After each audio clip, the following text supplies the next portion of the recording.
হুজুর সাল্লাল্লাহু আলাইহি ওয়াসাল্লাম সাহাবাদের নিয়ে একটা সফর করছে, রাস্তা দিয়ে হেঁটে চলে যাচ্ছে। একটা গাছ তার ডালটা হেলেছিল।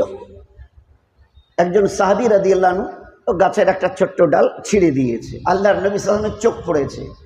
জিজ্ঞাসা করলেন, তুমি এই গাছের এই ডালটুকু কেন ভেঙে দিলে? বলল যে এমনি এমনি। আল্লাহ রসুল দাঁড়িয়ে বললেন, খবরদার, যা করেছো আর কখনো করিও না। গাছের প্রাণ আছে। এই সেদিনের কথা। জগদীশচন্দ্র বোস, স্যার রমন, এনারা প্রমাণ করে দেখিয়েছেন গাছের প্রাণ আছে। সেদিনের কথা। আমার উম্মি নবী, যিনি নিজের নামটাও লিখতে জানতেন না, শুধু সাহাবার ওই হরকতটুকু, কাজটুকু দেখে বলছে, খবরদার, যা করেছো আর করিও না। গাছের প্রাণ আছে। সুবহানাল্লাহ ওয়া বিহামদিহি তাদের জিকির, আর এর বিনিময়ে আল্লাহ তাদের রুজি দেন। আজকের সরকারের তরফ থেকে গাছ লাগানো হয়, এটা লোহার জাল দিয়ে ঘিরে দিয়ে লেখা থাকে, একটি গাছ একটি প্রাণ, এর মধ্যে লাইফ আছে। এই গাছ কতটা মানে নাইট্রোজেন নেয়, কতটা অক্সিজেন নেয়। আমার নবী তো উম্মি নবী। দুনিয়ায় কোনোদিন কারো কাছে একটা সরে সরেয়া বই, আলিফ বাতাসার বই বগল দাবা করে দুনিয়ার কোনো মানুষের কাছে যায়নি, কোনো পণ্ডিতের কাছে।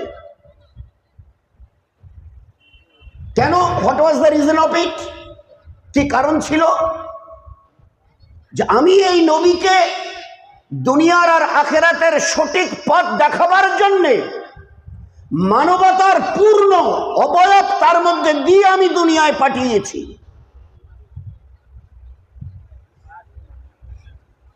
তো যে গোটা দুনিয়াকে পরিচালিত করবে, তিনি যদি অন্যের কাছে গিয়ে শেখেন, তো লোক কি বলবে? ইনি ওস্তাদ নন, এনার আবার আরেকজন ওস্তাদ আছে। যার জন্য আল্লাহ পাক পৃথিবীর কোনো মানুষের কাছে তাকে পাঠাননি। বরাহে রাত জিবরাইল আলাইহিস সালামকে দিয়ে আল্লাহ পাক তার ভিতরে পরিপূর্ণ জ্ঞান দান করেছিলেন। আমাদের ধারণা, দিস ইজ আওয়ার কনসেপশন, বিশেষ করে specially those are the young of our community,